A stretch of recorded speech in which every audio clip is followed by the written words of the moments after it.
Welcome back, guys. So today's gonna be the first of probably about 4 or 5 different videos that I'm gonna make, and it's the best characters in the game, and the best teams in the game, and the best different types of characters in the game. So what I'm saying is, this video is going to be the top 10 players that you should be focusing on. Any character, any type, just focus on these top 10 and you'll have a sick roster. The next video that I'm going to make is probably going to be the top damage dealing characters and how to play them and why they're the best ones, right? Because if you've got a good character but you don't know how to play them, that's pretty useless. And then I'm going to do support heroes, which are the most important part of the entire game, and a lot of people don't realize that, and that's why they lose half of their arena matches, because they've got high threat characters but low team composition, really. Then tank characters, and a lot of people don't realize that you need a character that can just absorb damage. They're just thinking damage, damage, damage, damage, damage, and that's it. And then last but not least, I'm going to show you how to use all 3 of those different types of players together to build awesome teams, and what the best teams in the entire game are, guys. So, without further ado, jumping into it, we're going to start with my number 10 on my list, and that is Dark Supergirl. So, she is Might class, and the reason that she's my number 10 is because she does massive amounts of damage, so she's a really nice damage character, but the whole part of it is, you should be using her as a damage character, you should be using her as however you want, because she doesn't really have anything to tank, but her passive that she can just jump in and damage an enemy character, but also gain critical hit chance and 100% damage when she tags in and interrupts a special. That means that you're not only mitigating the entire damage of that special, but you're also boosting up her power and abilities for the next 7 seconds at level 1. That's ridiculous. So you can do massive damage with her, and then by the time her critical hit chance and damage has ended, you can tag her back out and use her again when they're going to use another special. So mitigating every single special, ridiculous. She may even be higher up in the list than 10, but we'll go through and see where she lands, okay? So the next one is, where is she? It's a she. It is Powered Supergirl, so it's the other Supergirl. Now let's look at her again. Now none of these characters are we're going to be looking at essentially the passives of all of these characters, right? Those are the things that differentiate characters mostly. And this character's passive is like 25% chance to adjust power costs by negative 100% on basic, jump, rush, ranged, and crouch crit attacks. So that means that 1 in every 4 chance, you have a chance to get a free walking laser, which is her special 1, right?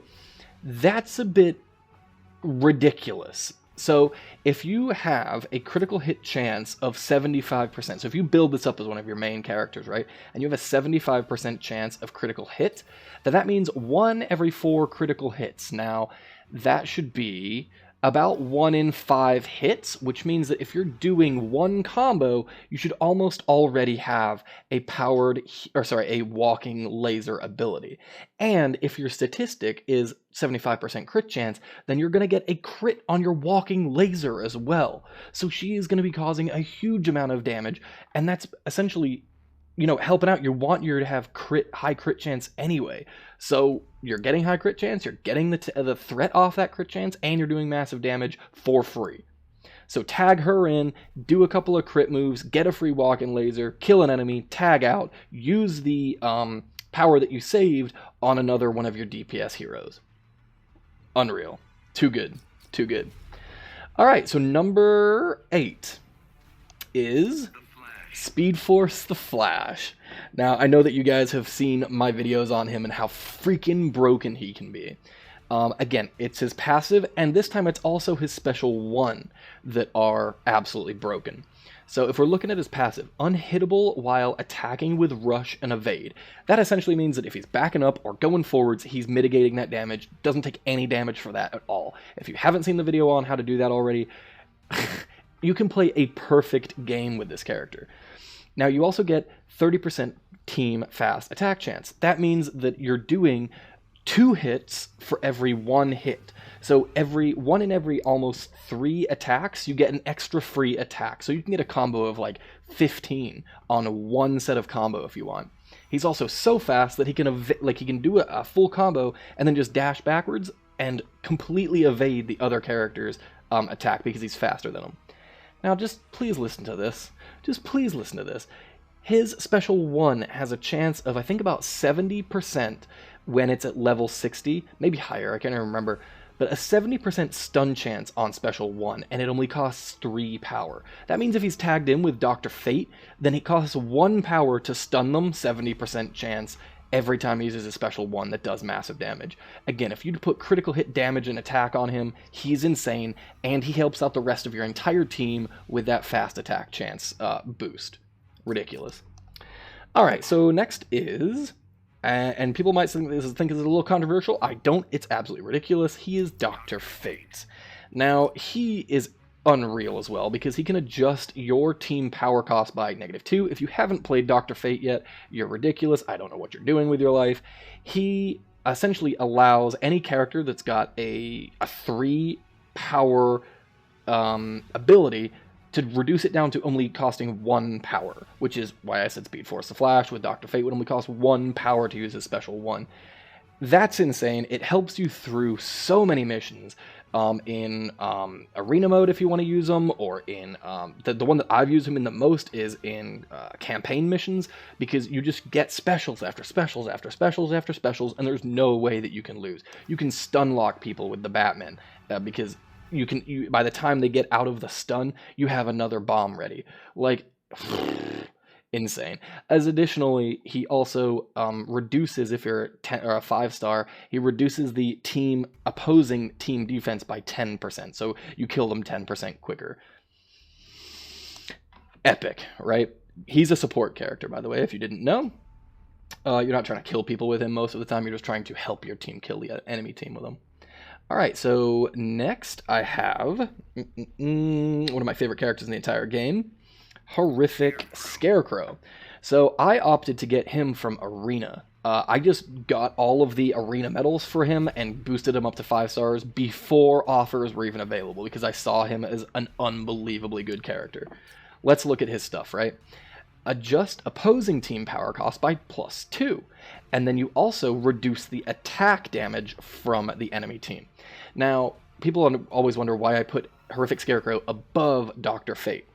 So for me, my team that I use essentially boosts up my own power level, and also it reduces my power level so that I can use my specials quicker, and also boosts up the enemy team's power level. And I've found that boosting up the enemy team's power level so that they have to have a 5 power before they can use a 3 power special is way more effective, because you're taking way less damage, and you can mitigate the amount of damage that if the enemy team had a Dr. Fate on it. So you're mitigating a massive amount of damage, as opposed to putting out more damage, because you can control how you put out the damage. You cannot control how the enemy outputs damage. So the only way you can do that is with this kind of character. It's doing less damage because he's got the -10% opposing team attack, and it's also costing them more to do an attack. Then also, he has this Fear Gas. So Fear Gas is at level 60, it remains active for 7.92 seconds, and also does around 7,000 damage. Now that means that it disables the enemy's specials for almost 8 seconds. Ridiculous. Like, they can't use a special, and then if you've got Dr. Fate on your team, you can just keep on spamming that. Just keep spamming it, because it only costs him 2 power to do. So that's an amazing thing. And additionally, the reason I put him above Dr. Fate is because he's a gold character, which means his threat can be higher than Dr. Fate. So if you've got him on your team threat is going to be higher. Alright, so next on the list, we've got this is probably my favorite character in the entire game. Emerald Green Lantern, right? So the reason I love him is because he's a well-rounded character. He's a support hero, he's a tank, and he also does massive damage. So let's look at him real quick, right? His passive. He can stun on tag in, or not stun on tag in, but stun on the first attack after he tags in, power gain as well on tag in, or increase critical attack on the first attack. So that means this applies to your entire team. So if you've got Dr. Fate on your team, then that reduces your stuff by 2.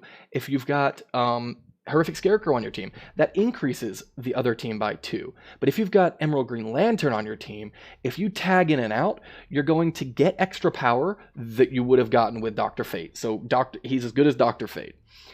He's better than Dr. Fate because you can stun on tag in and punch, right? So that means you've stunned them. Now you can actually pick when you're going to use your special while they're stunned and do a massive amount of damage.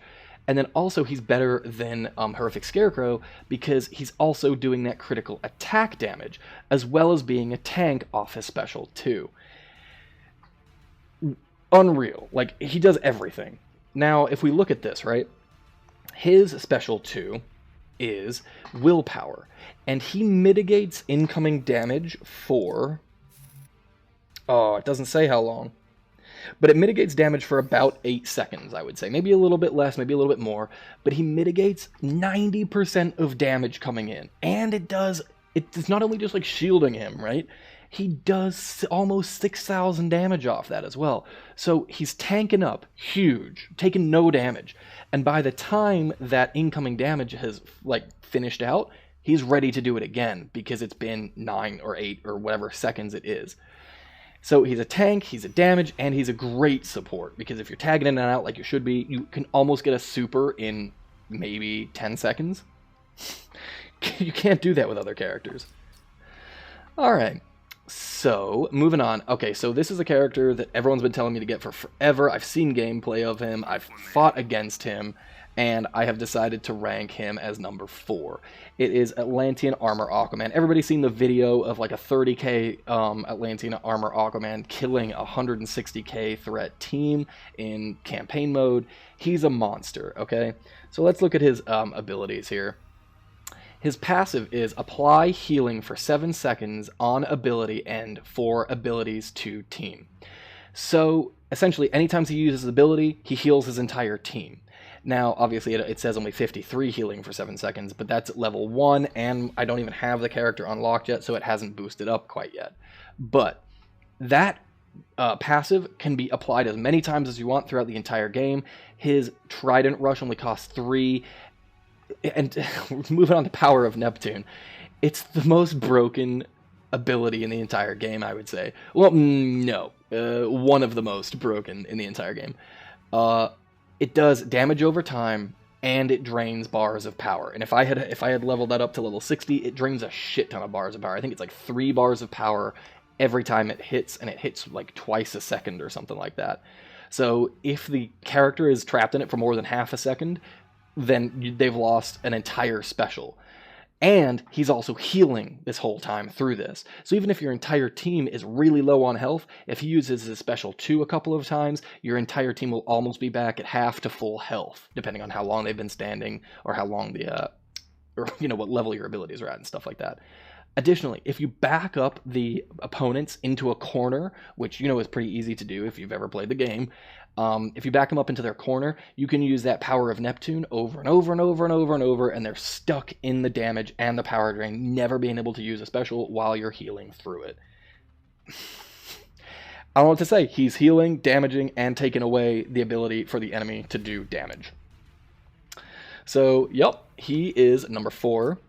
Now, the next 2 kind of go hand in hand. It's both of the Batman. It is Predator Batman, wherever the hell he is. I should probably just put it in alpha order, shouldn't I? Can you do that? I don't even know. There's Predator Batman, and then the other one is Arkham Knight Batman. And people always ask, who is better out of those 2? And a lot of people say that Predator Batman is better. And it's because, I don't want to say this because people get mad, but I think it's because people don't understand why Arkham Knight Batman is a legendary and why he's better, okay? So let me run through why I've ranked Predator Batman as number 3 as opposed to number 2. So, his passive is on tag in, Batwing strafes all of your opponents, within or with cannon fire, lowering their health by 10%. I think when you get him to level or star rating 5, it's either 20 or 25% that you're actually lowering their health by. I could be wrong, maybe it's only 15, but I think it's, let's actually see. Okay, it's 15%, it looks like. 15% when you get to star rating 5. Maybe a little bit higher, I'm not sure, I'm not going to do the math right now. Doesn't really matter. So, lowering their health by that much, you can tag him in and tag him out, and tagging him in and tag him out, and he will lower their health by maybe 30% by the end of the match. But the whole reason that you want a Batman on your team is to tag him in, use his ability, and then tag him out so that he doesn't die, right? You want him to be a big DPS character. So that's cool because he's tagging in and tagging out and reducing their health. So let's run through the stuff, right? His special 1 is Kryptonian Strikes. It disables abilities for 3 seconds, does massive damage, and is armor piercing. That's great. That's a really heavy damage ability, and only costs 4, what's it called, 4 power. But everybody knows the only reason that you have a Batman on your team is because of his special 2, the Stun Bomb. If you are using Kryptonian Strikes over Stun Bomb, you're doing something wrong, because Stun Bomb does more damage and stuns the opponent. And by the level 60, it will stun them for so long that you can get in 2.5 combos just with 1 stun bomb. And most of the time, you'll have almost another stun bomb ready, and if you've been playing properly, you'll have tagged out and tagged in enough that you have 2 stun bombs ready to go at the very beginning when you use the special 2. So he stuns them, does massive damage, can get another stun off. He can kill an entire team if you play him correctly, right? But the difference between the two characters, or between Predator Batman and Arkham Knight Batman, is his passive, which is that tag-in which reduces their health. He is epic, don't get me wrong, number 3 on my list, but I'm going to go ahead and say that Arkham Knight Batman is way better. Way, way better. Now, let's look at him, right? So, everyone's like, he tags in, he's got this team hazard damage, that's great, but like, he doesn't even have a hazard to boost. You're fucking wrong. By the way, this is my second pick. He's my number 2. So if we look at his stun bomb, if you actually click the stun bomb, it says hazard.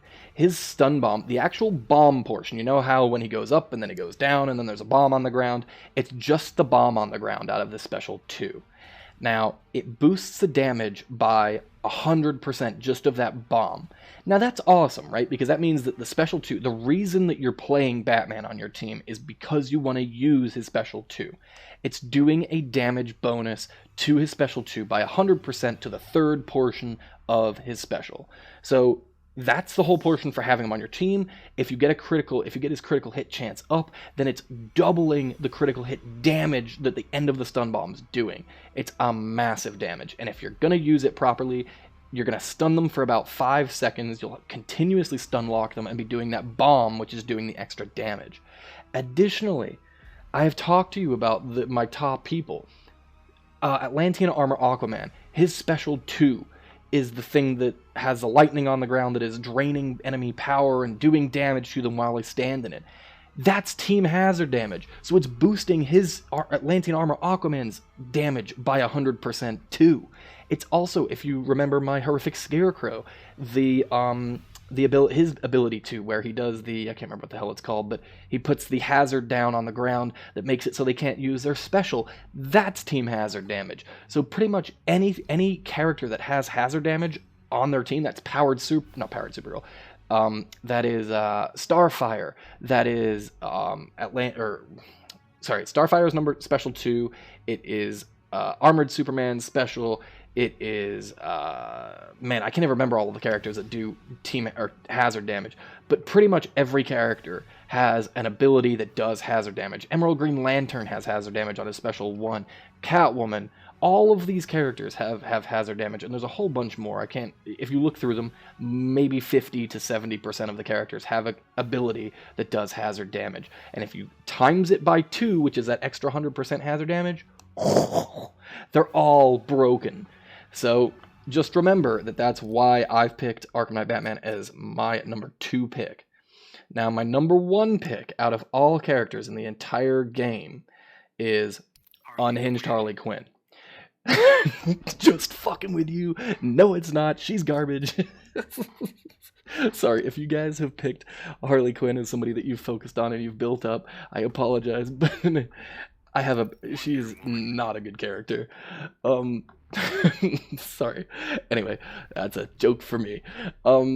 So number 1 pick, Mythic Wonder Woman. She's a monster. Let's just look at her abilities. So, when she knocks out a character, she absorbs 50% of the opponent's attack for 20 seconds. 20 seconds. A match only usually lasts me around 40 seconds. So by the time you've actually knocked out that first character, you can kind of think about it. If it takes you 20 seconds to knock out the first character, then you've got the other 20 seconds, you've got 50% of their attack. And then when you knock out a second character, you've got another 50% of their attack. It stacks. That's insane. That's ridiculous. So you've got a massive, massive damage. But then also on her ability 2, whatever you want to call it, Chop Slide, it does 5,470 damage and is armor piercing. That means that if Emerald Green Lantern has used his willpower ability, which gives him that, mitigate 90% of damage coming in, it pierces that. That doesn't even matter. Just, it mitigates it completely. So she's doing 5,470 damage. Doesn't matter about his willpower ability. Just completely mitigates it. Then she's got Bracelet Block, which mitigates 90% of incoming damage, and she can choose when she wants to turn it on and off. So you can, if you don't have very much power and you've got full health, you can just let them hit you for a couple of times, and then the third portion of the ability you can block. So if Batman uses his stun bomb on you, the first 2 portions of the 3 you can just let him hit you, and then just super block on, or bracelet block on the last portion of it. So she does massive damage. She can block whenever the hell she wants, and it only costs 3 power and gains power from an enemy hero. So those are my top 10. One more bonus one that I feel like should be on the list somewhere, but I don't think he's made it quite yet into the top 10 just because there's not characters that can utilize him as well as other characters, is Raiden. Raiden has the ability to be a really good character, but he has to be in the right team, and that's why I didn't put him in the top 10, just because he has to have the correct team with him to be awesome. So he gets starting power for each Arcane team member on his team, and he's Arcane himself. So if you've got 3 Arcane teammates, then you get star rating 5, I believe you get, maybe if you've got 3 on your team, I think you get 6 bars of power or something like that. And then when he tags out, opponents get damaged, and it jumps between the opponents that jump in. So that's pretty good because he damages people. He also starts out with power, but for me, that portion doesn't deserve top 10 just because you have to have Arcane teammates on your team, and a lot of the best characters in the game currently aren't Arcane team or players. Then he's got Divine Blast, which drains 3 bars of power, which is cool, but AAA's drains them the entire time that they're standing in his damage over time. So again, I think AAA's got him beat on the power drain as well. So alrighty guys, that is it for this video. There's plenty more to talk about. Like I said, I'm going to make a whole bunch more videos on how to properly use, first off, the top 5 damage characters and how to use them, top 5 passive characters, top 5 tank characters, and then top 5 teams that you should be using as well. So make sure you check those out because they are pretty helpful and pretty non-intuitive sometimes. Alrighty guys, that is it for this video. If you liked it, maybe leave a like, maybe subscribe, and I'll catch y'all in the next video. Peace guys.